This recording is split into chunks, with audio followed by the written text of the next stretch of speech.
KNH News 24. Breaking. Nagpur खंडपीठाचा निकाल 21 डिसेंबरला.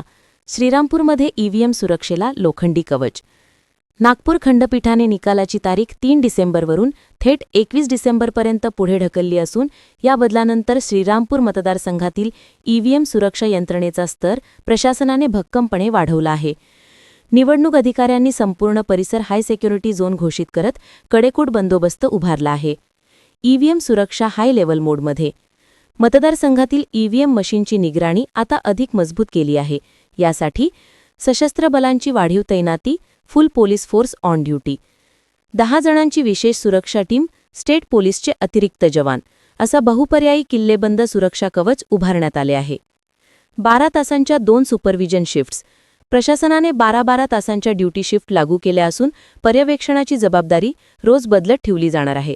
त्यात प्रांत अधिकारी, तहसीलदार, मुख्य अधिकारी यांची जबाबदारी राहणार आहे. ही फेरपालट पद्धत सुरक्षा व्यवस्थेला अधिक पारदर्शक व कडक बनवण्यासाठी राबवली जात आहे. उमेदवारांना अधिकृत पत्रव्यवहार, ईव्हीएम सुरक्षा वाढ, ड्युटी शेड्यूल आणि निर्णय तारीख बदल याबाबत सर्व उमेदवारांना अधिकृत पत्रव्यवहाराद्वारे माहिती देण्यात आली आहे असल्याची माहिती संबंधित अधिकारी यांनी दिली. KNH न्यूज 24 साठी इनायत अत्तार, श्रीरामपूर.